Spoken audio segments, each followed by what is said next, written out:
3. 정말 오래전의 일이군. 그런데도 나는 여전히 똑같은 마거릿이야.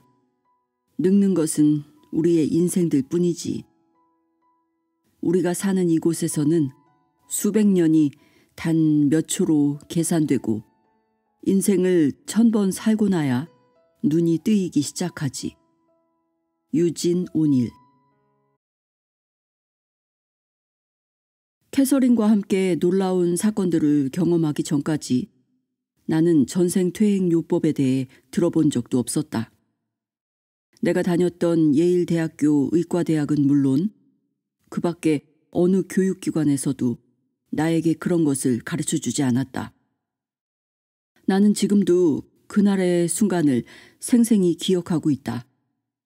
나는 환자의 잠재의식 속에 억눌려 있거나 잊혀져 있던 어린 시절의 충격적인 사건 같은 것을 찾아내기 위해 캐서린에게 시간을 거슬러 올라가도록 지시했다.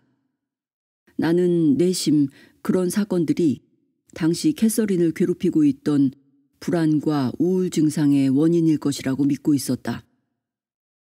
온몸의 근육을 차례차례 이완시키는 나의 유도에 따라 캐서린은 이미 깊은 최면 상태에 들어가 있었다. 캐서린의 의식은 나의 지시에 초점을 맞추고 있었다. 한 주 전에 있었던 면담에서 우리는 처음으로 최면을 사용했었다. 그때 캐서린은 어린 시절에 겪었던 충격적 사건 몇 가지를 생생한 감정과 함께 아주 구체적으로 떠올렸다. 정신치료 과정에서 환자가 망각하고 있던 충격적 사건과 그에 수반된 정서적 반응, 이것을 카타르시스라고 부른다. 이런 정서적 반응을 함께 떠올리게 되면 대개 증상이 호전되기 마련이다. 그러나 이상하게도 캐서린의 증상들은 여전히 심각한 상태에서 요지부동이었다. 나는 우리가 미처 찾아내지 못한 어린 시절에 억눌린 기억들이 더 있을 거라고 추측했고, 그런 기억들을 찾아낸다면 증세가 호전될 것이라고 생각했다. 나는 조심스럽게 캐서린을 2살대로 데려갔지만 캐서린은 중요한 기억을 전혀 건져 올리지 못했다. 나는 단호한 어조로 또박또박 이야기했다. 현재의 증상들이 처음 생겨났던 때로 돌아가세요. 다음 순간 나는 캐서린의 대답에 경악할 수밖에 없었다. 건물 위쪽으로 올라가는 하얀 계단이 보여요. 기둥이 많은 건물인데 앞이 트여 있어요. 문 같은 건 없어요. 저는 긴 드레스를 입고 있는데 헐렁하고 촉감이 거칠어요. 전 머리를 따았어요. 긴 금발이에요. 이름은 아론다. 거의 4000년 전에 살았던 젊은 여성이었다. 아론다는 마을을 덮친 홍수인지 밀물인지에 휩쓸려 갑작스러운 죽음을 맞이하게 되었다. 엄청난 물살에 나무들이 쓰러지고 있어요. 달아날 곳이 없어요. 추워요. 물이 차가워요. 아이를 살려야 하는데 그럴 수 없어요. 그냥 꼭 안고 있어야 돼요. 물이 차올라와요. 숨을 쉴 수가 없어요. 물이 짜서 삼킬 수가 없어요. 아이가 팔에서 떨어졌어요. 캐서린은 그 비극적인 기억을 떠올리면서 숨을 가쁘게 몰아쉬었다. 숨을 쉬기가 힘든 모양이었다. 그러다 갑자기 몸이 축 늘어지더니 호흡이 정상으로 돌아왔다. 이제는 숨을 깊고 고르게 쉬기 시작했다. 구름이 보여요. 내 옆에 아이가 있어요. 마을 사람들도 보여요. 오빠도 있어요. 아론다는 쉬고 있었다. 그 생애가 끝난 것이었다. 캐서린도 나도 전생을 믿지 않았지만 우리 2사람은 아주 오래된 경험 한 자락과 극적으로 조우한 것이었다.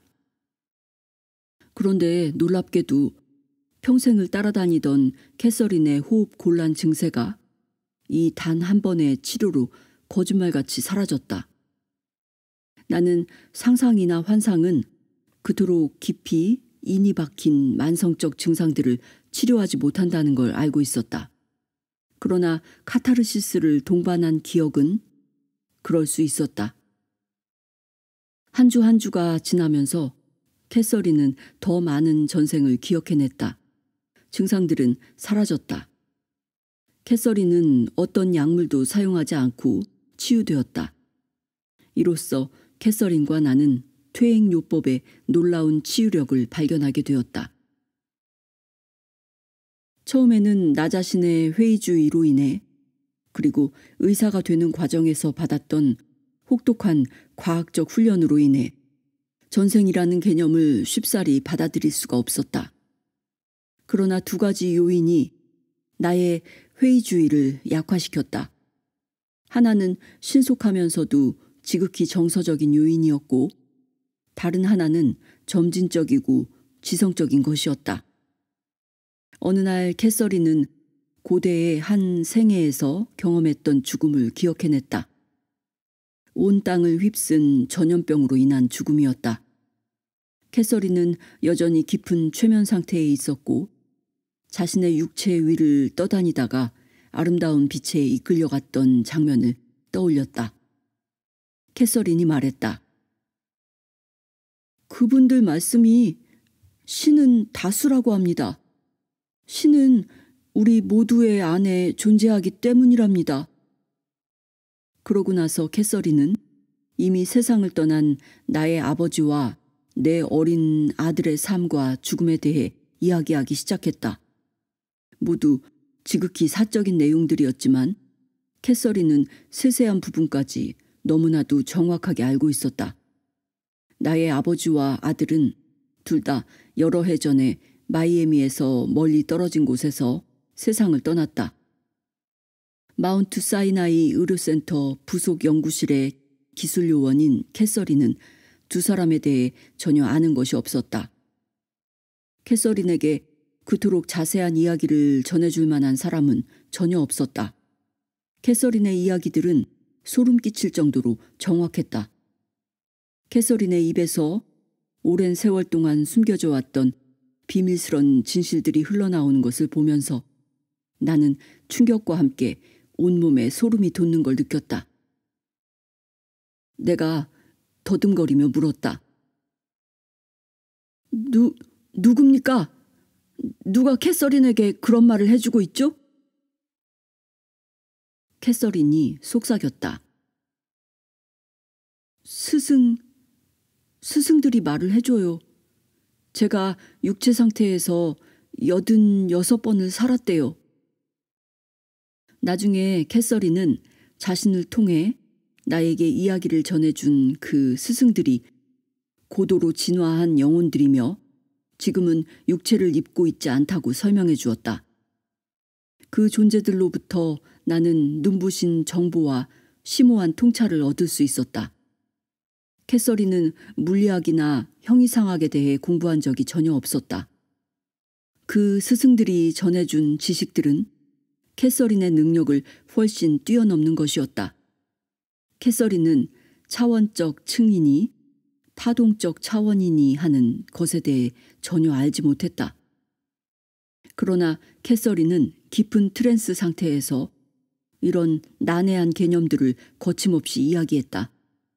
나아가 캐서린의 입에서 흘러나오는 아름다운 말과 생각들은 그리고 심오한 철학적 함의가 담긴 이야기들은 캐서린의 일상적인 능력을 훨씬 초월하는 것이었다.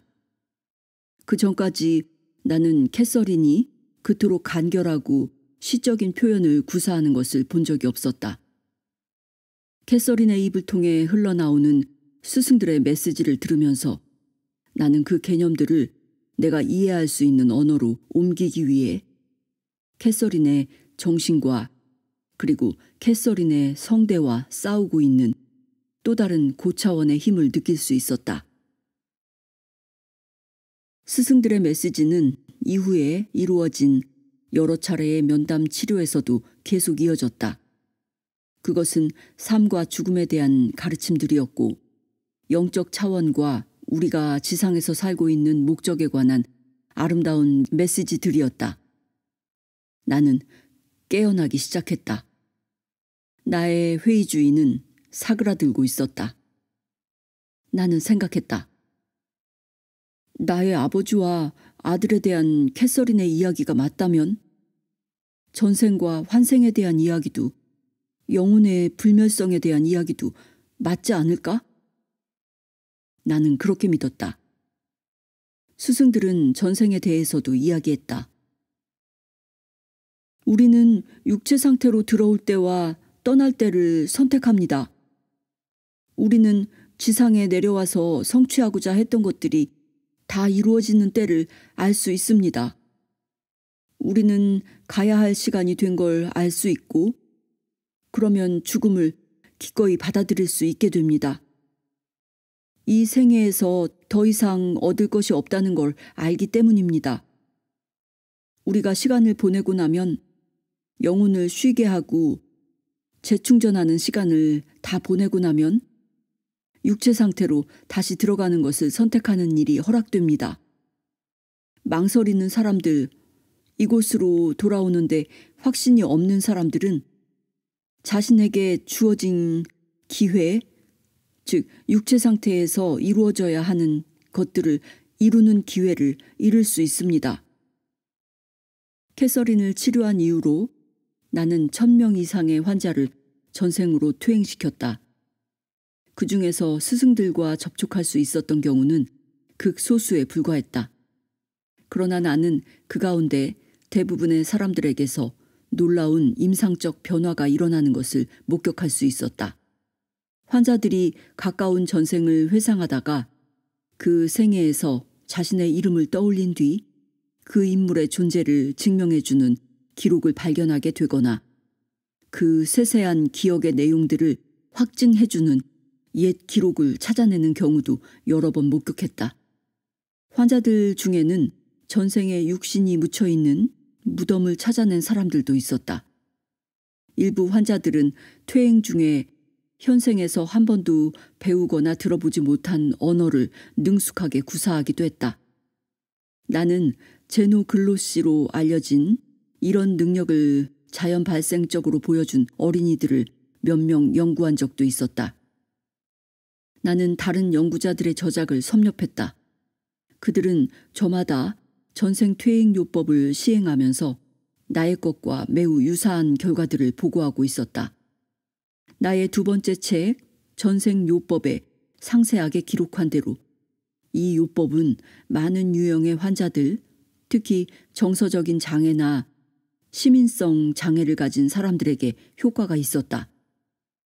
퇴행 요법은 또한 약물 중독이나 알코올 중독, 대인 관계상의 문제 등과 같이 재발성이 강한 파괴적 행동 습성의 원인을 찾아내고 치료하는 데에 매우 유용했다. 나를 찾아왔던 환자들 중에는 현생에서 다시 나타난 전생의 습관이나 정서적 충격 혹은 파괴적인 인간관계를 떠올린 사람들도 많았다. 예를 들어 한 환자는 전생에서 폭력과 학대를 일삼았던 남편이 현생에서 폭력적인 아버지로 다시 등장했다는 걸 알게 되었다. 현생에서 늘 아웅다웅하고 있는 한 커플은 자신들이 4번에 걸친 전생에서 서로 죽고 죽이는 관계였음을 알게 되기도 했다. 이와 비슷한 사례는 셀 수도 없이 많다. 이렇게 반복되는 패턴은 그 자체가 당사자에게 인식되고 그 원인이 이해되었을 때 비로소 없앨 수 있다. 그러면 그 고통은 더 이상 발붙일 수 없게 된다. 퇴행요법의 기법과 과정이 효과를 내기 위해서는 치료자나 환자가 반드시 전생을 믿어야 하는 건 아니다. 그러나 이 요법은 확실한 임상적 개선을 가져다주는 때가 많다. 그리고 거의 모든 경우에 영적인 성장이 일어난다. 한 번은 남아프리카에서 온 남자를 퇴행시킨 적이 있었다. 이 남자는 자신이 전생에 2차 세계대전을 종식시키기 위한 히로시마 원폭 투하 계획을 준비하고 실행하는 데 도움을 준 팀의 일원이었다는 사실을 떠올리고 심한 죄책감을 느꼈다. 현재 이 남자는 유수한 병원의 방사선과에서 일하면서 방사선과 현대 기술을 생명을 없애는 것이 아니라 구하는 데에 사용하고 있다. 이번 생애에서 그는 온화하고 아름답고 따뜻한 남자로 환생해 있었다. 이 남자의 경우는 수치스럽기 그지없는 생애들을 통과한 한 영혼이 그럼에도 불구하고 어떻게 진화하고 변형될 수 있는지를 보여주는 사례다. 중요한 것은 심판이 아니라 배움이다. 이 남자는 2차 세계대전 무렵에 생애를 통해 기술과 지식을 배웠고 이제 그것을 현생에서 다른 영혼들을 돕는 데 사용하고 있다. 이전의 생애에서 저지른 죄악은 중요하지 않다. 중요한 것은 과거를 돌아보면서 죄책감을 느끼는 것이 아니라 과거로부터 배우는 것이다. 1994년 12월 8일 USA 투데이와 CNN과 갤럽이 공동으로 시행한 여론조사에 따르면 전 세계적으로 윤회론에 대한 믿음이 가장 뒤떨어져 있다는 미국에서 점차 환생에 대한 믿음이 증가하고 있다고 한다.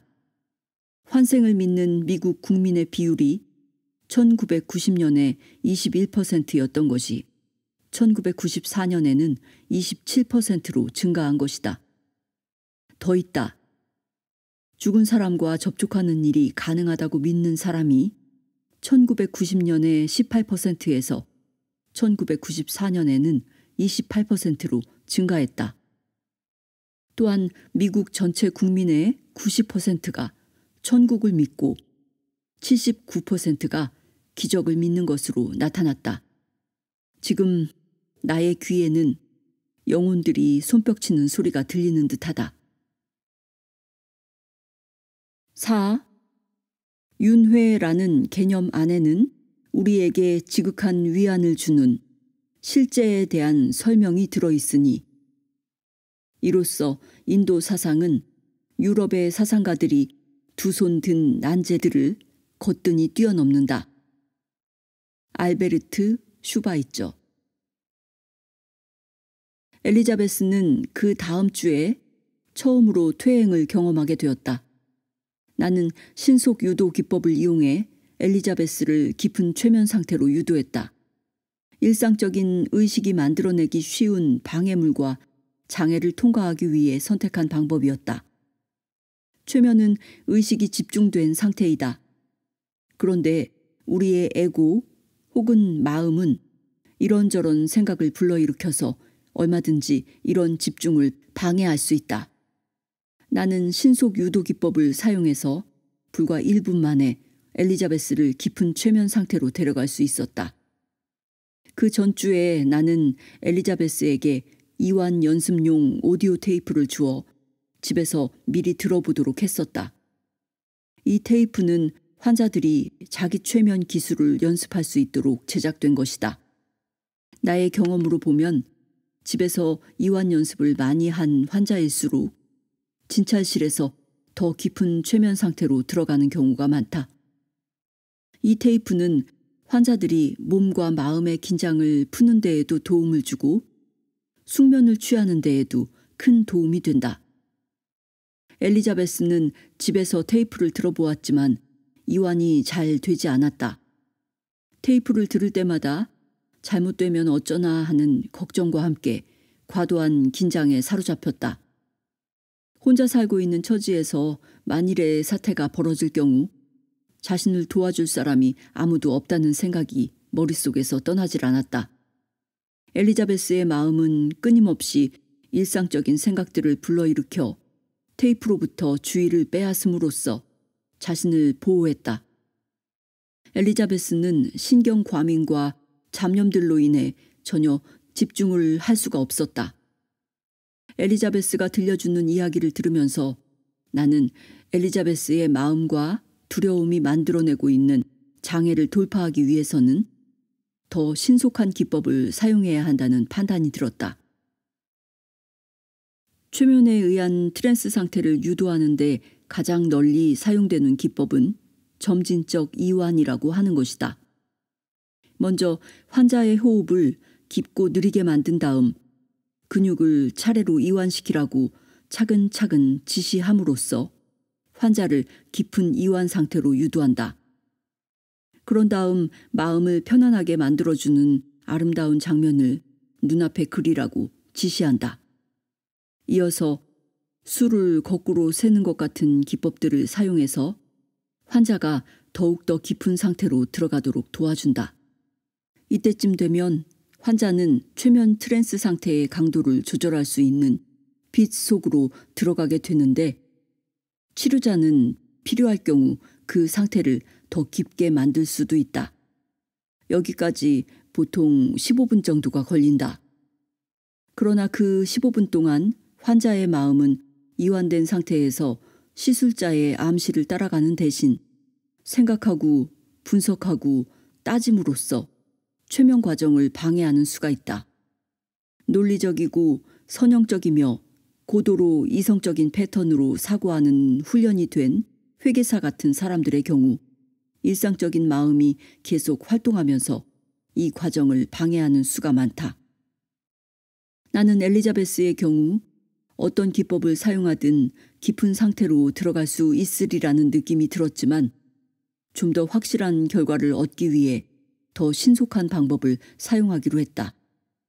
나는 엘리자베스에게 의자에 앉으라고 말했다. 그리고 내 눈에 시선을 고정하라고 했다. 그런 다음 오른손을 내 손 위에 올려놓으라고 했다. 나는 엘리자베스의 정면에 서 있었다.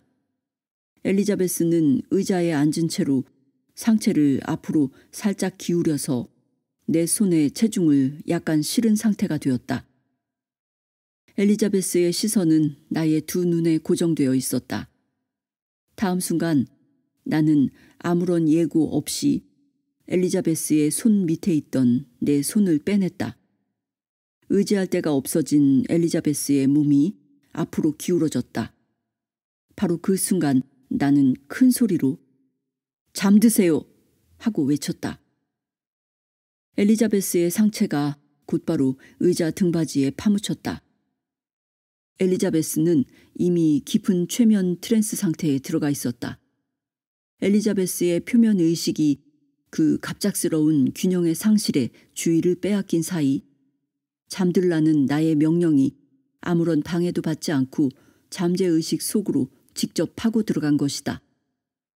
엘리자베스는 곧바로 최면 상태와 똑같은 가수면 상태로 들어갔다. 내가 말했다. 이제부터는 모든 것을 기억할 수 있습니다. 자신이 겪었던 모든 경험을 떠올릴 수 있습니다. 이제 엘리자베스는 시간을 거슬러 올라가는 여행을 시작할 준비가 되어 있었다. 엘리자베스가 과거를 회상할 때 오감 중에서 어떤 감각이 가장 두드러지는지 알고 싶었던 나는 가장 최근에 즐겁게 식사를 했던 때를 떠올려 보라고 했다. 모든 감각을 사용해서 그 식사 장면을 떠올리라고 지시했다. 엘리자베스는 최근에 했던 저녁 식사를 떠올리면서 그 냄새와 맛과 음식의 모습을 기억해냈고 이로써 나는 엘리자베스에게 과거를 생생하게 회상할 수 있는 능력이 있음을 확신할 수 있었다. 엘리자베스의 경우에는 오감 가운데 시각이 가장 주도적인 것으로 보였다. 그러고 나서 나는 엘리자베스를 과거로 데려가 미네소타에서 보낸 평온한 어린 시절을 떠올려 보라고 했다. 엘리자베스의 얼굴에 어린 소녀의 만족스러운 미소가 떠올랐다. 내가 엄마와 함께 부엌에 있어요. 엄마가 무척 젊어 보여요. 나는 아주 어려요. 5살쯤 됐어요. 우리는 요리를 하고 있어요. 파이하고 쿠키를 만들어요. 재미있어요. 엄마는 즐거워해요. 앞치마도 보이고 엄마가 머리를 올린 것도 보여요. 냄새가 나요. 정말 좋은 냄새예요. 다른 방으로 들어가서 눈에 보이는 걸 얘기해 보세요. 엘리자베스는 거실로 들어갔다. 그리고 짙은색 목재 가구와 반질거리는 마루에 대해 이야기했다. 그런 다음 엄마의 사진에 대해 이야기했다. 커다란 안락의자 옆에 짙은색 나무 탁자가 있었고 엄마의 사진은 그 위에 놓여 있었다. 사진 속에 엄마가 있어요. 예뻐요. 아주 젊어요. 진주 목걸이를 했어요. 엄마는 이 목걸이를 좋아해요. 특별할 때에만 이 목걸이를 해요. 예쁜 흰 드레스, 검은 머리카락. 엄마의 눈은 아주 밝고 아주 건강해요. 좋습니다. 엄마를 기억하고 또 엄마가 그렇게 또렷하게 보인다니 나도 기쁩니다. 최근에 했던 식사나 어린 시절의 장면을 또렷하게 기억하는 일은 환자가 자신의 회상 능력에 대한 자신감을 얻는 데 도움을 준다. 이런 기억 연습을 통해 환자들은 최면이 실제로 효과가 있으며 전혀 무서운 것이 아니라는 걸 알게 되고 그 과정이 즐거울 수도 있다는 것을 느끼게 된다. 환자들은 그렇게 해서 떠올린 기억들이 표면의식이 깨어있는 상태에서 떠올린 기억들보다 더 생생하고 더 구체적이라는 것을 경험하게 된다. 거의 모든 경우에 트랜스 상태에서 깨어난 환자들은 최면 중에 떠올렸던 장면들을 그대로 기억하고 있다. 최면 중의 경험을 기억하지 못할 정도로 깊은 상태로 들어가는 환자는 극히 드물다. 정확성을 기하기 위해서나 필요할 때에 참고하기 위해 퇴행 치료 과정을 녹음해 놓는 경우가 많기는 하지만 그 테이프들은 대개 환자들을 위해서라기보다는 치료자인 나를 위한 것이다. 환자들은 그 모든 과정을 생생하게 기억하고 있기 때문이다. 자, 이제 더 멀리 거슬러 올라가 봅시다. 어떤 장면이 떠오르더라도 그것이 혹시 나의 상상이나 환상이 아닐지, 은유나 상징이 아닐지 걱정하지 마십시오. 혹은 그 모든 것과 실제의 기억이 뒤섞인 것이 아닐까 염려하지도 마십시오. 그냥 편안한 마음으로 경험하시면 됩니다. 어떤 경험을 하게 되더라도 그걸 판단하거나 비판하지 말고 생각을 덧붙이지도 마십시오. 그냥 경험하십시오. 지금은 경험 자체가 목적입니다. 비판은 나중에 하십시오. 분석도 나중에 하십시오. 지금은 그냥 경험만 하십시오. 나는 계속 지시했다. 이제 자궁 속으로 돌아갑니다. 어머니의 뱃속에 있던 시기로 엘리자베스가 태어나기 직전으로 갑니다. 마음속에 무엇이 떠올라도 괜찮습니다. 그냥 그것을 경험하면 됩니다. 나는 5에서 1까지 거꾸로 세면서 최면 상태를 더 깊게 만들었다. 엘리자베스는 어머니의 자궁 속에 들어있던 자신을 느꼈다. 따뜻하고 안전한 그곳에서 엘리자베스는 어머니의 사랑을 느낄 수 있었다. 감겨있는 두 눈 끝에서 눈물이 흘러내리기 시작했다. 엘리자베스는 자신의 부모가, 특히 어머니가 자신의 탄생을 얼마나 바라고 있었는지를 기억했다. 엘리자베스의 눈물은 행복과 그리움의 눈물이었다. 엘리자베스는 자신의 탄생에 따라오게 될 사랑을 벌써부터 느낄 수 있었다. 그 사랑의 느낌에 엘리자베스는 너무나 행복했다. 이 자궁 내의 경험은 엘리자베스의 기억이 정확한 것이라거나 그야말로 완벽한 기억이라는 긍정적인 증거는 아니다. 그러나 엘리자베스가 경험한 느낌과 감정들은 너무나 강렬하고 생생해서 엘리자베스 자신은 그것을 현실로 느꼈고 이 느낌은 엘리자베스의 기분을 한껏 북돋아 주었다. 언젠가 한 여자 환자가 최면 상태에서 자신이 원래 쌍둥이였다는 사실을 떠올린 적이 있었다. 뱃속에 함께 있던 다른 아이는 유산되었다. 그런데 이 환자는 나에게 치료를 받던 때까지만 해도 자신이 쌍둥이였다는 사실을 전혀 모르고 있었다. 부모가 아무런 이야기를 해주지 않았기 때문이다. 나중에 이 여성은 부모에게 최면 중의 경험에 대해 이야기를 했고 부모는 딸의 기억이 한치도 틀리지 않았다는 걸 확인해 주었다. 여인은 정말로 쌍둥이였던 것이다. 그러나 대부분의 경우 자궁 내 기억은 진실성 여부를 가려내기가 어렵다. 더 이전의 시간으로 가도 되겠습니까? 나는 엘리자베스가 방금 전 자궁 안에서 경험했던 강렬한 감정에 놀라지 않았기를 바라면서 물었다. 네, 준비됐어요. 조용한 대답이 흘러나왔다. 좋습니다. 이제부터 우리는 시간 여행을 떠날 겁니다. 엘리자베스가 태어나기 이전에 신비로운 상태나 영적인 상태로부터, 다시 말해 또 다른 차원으로부터 혹은 전생으로부터 뭔가가 떠오를 수 있을지 알아보려고 합니다. 마음속에 뭐가 떠올라도 좋습니다. 그걸 비판하지 마시고 그것에 대해 걱정하지도 마십시오. 그냥 경험만 하십시오. 편안한 마음으로 경험하십시오. 나는 엘리자베스에게 내가 5에서 하나까지 세는 동안 엘리베이터로 걸어 들어가 단추를 누르는 모습을 상상하라고 했다. 엘리베이터는 시간을 거스르고 공간을 가로질렀다. 내가 하나를 세는 순간 엘리베이터의 문이 열렸다. 나는 엘리베이터에서 걸어나가 눈앞에 펼쳐진 장면 속으로 들어가라고 지시했다. 문 밖에서 기다리고 있는 경험 속으로 들어가라고 했다. 그러나 그곳은 내가 기대했던 곳이 전혀 아니었다. 아주 깜깜해요. 엘리자베스의 목소리에서 공포가 묻어나고 있었다. 저는 보트에서 떨어졌어요. 너무 추워요. 끔찍해요.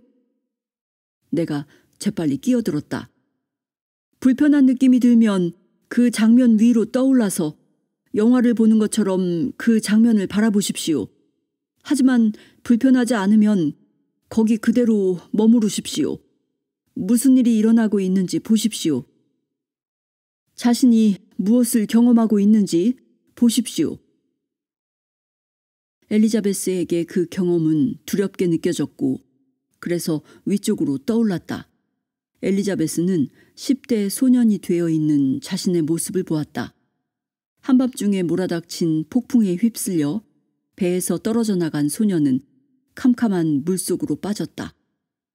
잠시 후 엘리자베스의 호흡이 눈에 띄게 느려지더니 한결 평화로운 얼굴이 되었다. 소년의 영혼이 몸에서 빠져나온 것이다. 그 몸에서 떠났어요. 엘리자베스가 거의 무덤덤하게 말했다. 모든 사태가 너무 빨리 진행되어 버렸다. 내가 미처 그 생애를 탐사해 보기도 전에 소년의 영혼이 몸에서 빠져나가 버린 것이다. 나는 그 생애에서 무슨 일이 일어났었는지 알고 싶었다. 그 보트에서 뭘 하고 있었습니까? 이미 영혼이 몸에서 빠져나온 상황이긴 했지만 나는 시간을 되돌리고 싶었다. 아버지와 함께 여행을 하고 있었어요. 그러다가 갑자기 폭풍이 왔어요. 보트가 파도에 휩쓸리기 시작했어요. 아주 불안정하고 심하게 흔들리고 있었어요. 그러다 거대한 파도가 덮쳐오는 바람에 내 몸이 반대쪽으로 쓸려가 버렸어요. 다른 사람들은 어떻게 됐습니까? 모르겠어요. 나는 반대편으로 쓸려갔기 때문에 다른 사람들은 어떻게 됐는지 몰라요.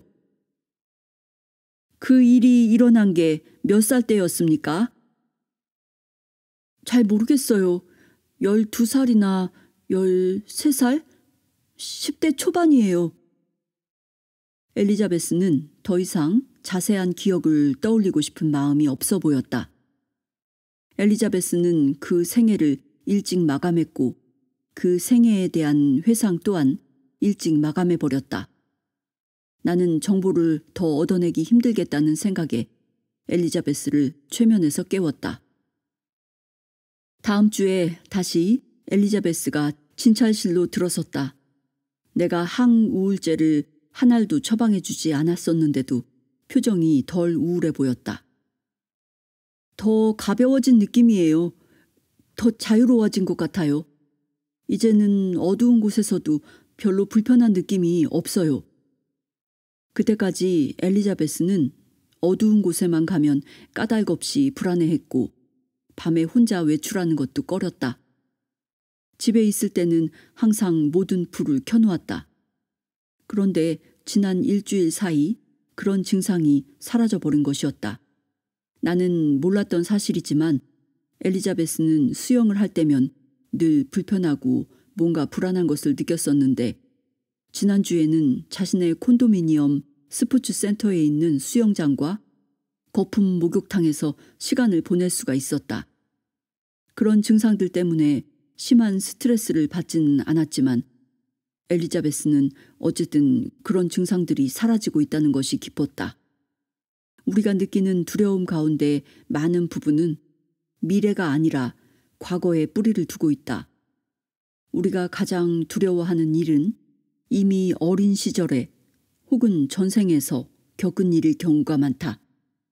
그런데 그 사건을 잊어버렸거나 기억이 희미해졌기 때문에 우리는 그 끔찍한 사건이 미래에 다시 일어나지 않을까 두려워하는 것이다. 그러나 엘리자베스는 여전히 슬픔에서 헤어나오지 못하고 있었고 우리는 어린 시절의 기억에서 잠깐 보았던 것 말고는 그 어디에서도 엘리자베스의 어머니를 찾아내지 못하고 있었다. 탐색 작업은 계속되어야 했다. 엘리자베스의 스토리는 상당히 매혹적이다. 페드로의 스토리 또한 그만큼 매혹적이다. 그러나 두 사람의 스토리가 완전히 독특한 건 아니다. 그동안 나를 찾아왔던 수많은 환자들이 깊디 깊은 슬픔과 두려움과 공포, 대인관계의 좌절로 고통을 겪고 있었다. 다른 시간, 다른 장소에서 자신이 잃어버렸던 사랑하는 일을 찾아낸 사람들도 많았다. 많은 사람들이 전생을 기억해내고 영적인 상태에 도달함으로써 자신의 슬픔을 치유할 수 있었다. 내가 퇴행시켰던 사람들 중에는 유명인들도 포함되어 있다. 또 보통 사람들이지만 놀라운 스토리를 지닌 사람들도 있었다. 이 모든 사람들의 경험 속에는 엘리자베스와 페드로가 운명의 교차로를 향해 다가가면서 경험하게 될 무엇이 그 흥미진진한 여행 속에서 펼쳐지게 될 보편적인 주제가 반영되어 있다. 우리는 모두 똑같은 길을 걷고 있다. 1992년 11월에 나는 뉴욕으로 건너가 한 텔레비전 토크쇼에 출연해서 이 쇼의 여성 진행자인 존 리버스를 퇴행시킨 일이 있었다. 우리는 이 프로그램의 생방송이 있기 며칠 전에 한 호텔방에서 퇴행 과정을 녹화하기로 약속을 했었다. 존은 그날 출연하기로 되어 있던 고정 게스트 하워드 스턴 때문에 약속 시간보다 늦게 도착했다. 텔레비전 녹화에 어울리는 메이크업과 보석, 아름다운 빨간 스웨터 차림으로 달려온 존은 긴장이 전혀 풀리지 않은 모습이었다. 퇴행에 앞서 이야기를 나누면서 나는 존이 아직도 어머니와 남편의 죽음으로 인해 슬픔에 빠져 있다는 걸 알게 되었다. 존은 몇 년 전 어머니가 세상을 떠나기 전까지 매우 친밀한 관계를 유지했었고 그 후 돌아가신 어머니를 무척이나 그리워하고 있었다. 어머니를 여의고 나서 몇 년 만에 남편마저 세상을 떠났다. 존이 뻣뻣한 자세로 화려한 베이지색 무늬가 들어간 소파에 앉았다. 카메라가 돌아가면서 이 특별한 장면을 기록하기 시작했다. 잠시 후 존의 몸은 소파에 깊숙이 묻혔다. 존은 다소 불안해 보이는 자세로 턱을 손바닥 위에 괴고 있었다. 호흡이 느려졌고 곧 깊은 최면 상태로 들어갔다. 나중에 존은 아주 깊이 들어갔다 라고 회고했다. 퇴행이 시작되었고 우리는 시간을 거슬러 올라갔다. 첫 번째로 떠오른 건 4살 무렵의 장면이었다. 존은 할머니의 방문으로 집안에 긴장과 갈등이 일었었던 때를 떠올렸다. 존은 자신의 모습을 생생하게 볼 수 있었다. 나는 체크무늬 드레스를 입었고 메리제인 구두와 흰 양말을 신고 있어요. 우리는 더 먼 옛날을 향해 떠났다. 때는 1835년이었고 존은 영국의 귀족 여인이었다. 내 머리칼은 검고 키가 크고 날씬해요. 존의 설명이었다. 존에게는 자식이 셋 있었다. 한 아이는 지금의 우리 어머니가 틀림없어요. 그 생애에서 6살이던 딸이 현생에서 어머니로 환생했다는 말이었다. 그 아이가 어머니라는 걸 어떻게 압니까? 내가 물었다. 그냥 알아요. 존은 그냥이라는 말에 힘을 주었다.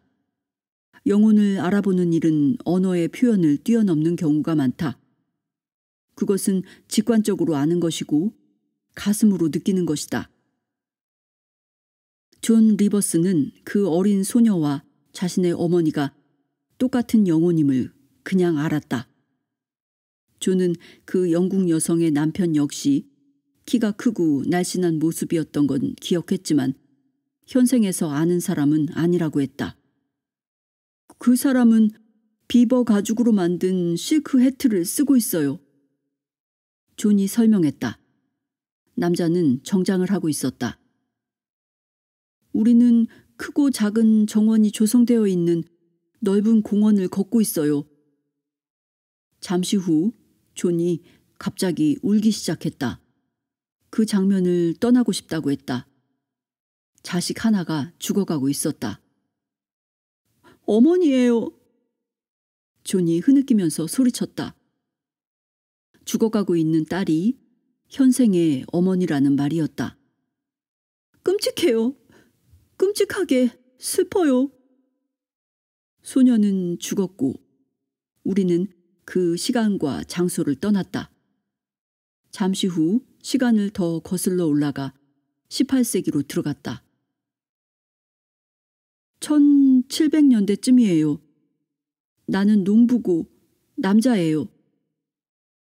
존은 성이 바뀐 데 대해 약간 놀라는 것 같았다. 그러나 이번 생에는 더 행복해 보였다.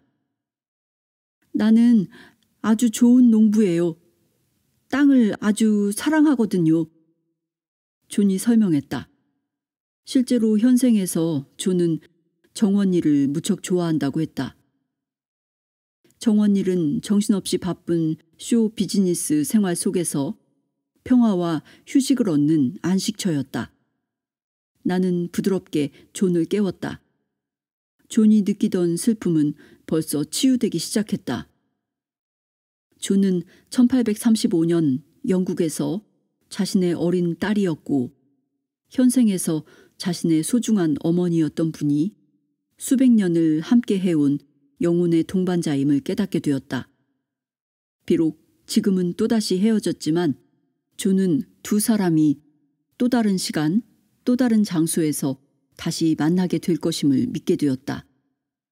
이러한 존의 스토리에 대해 전혀 모르고 있던 엘리자베스는 그와 유사한 치유책을 찾기 위해 나를 찾아온 것이었다. 엘리자베스 역시 자신의 사랑하는 어머니를 만나게 될 것인가? 그러는 사이 똑같은 진찰실의 똑같은 의자에서 엘리자베스와는 단 며칠의 간격을 두고 또 다른 드라마가 진행되고 있었다. 페드로는 고통스러워하고 있었다. 그의 삶은 슬픔과 나누지 못한 비밀들과 숨겨진 열망들로 휘청거리고 있었다. 그리고 그의 인생에서 가장 중요한 만남이 소리 없이 그러나 빠른 걸음으로 다가오고 있었다.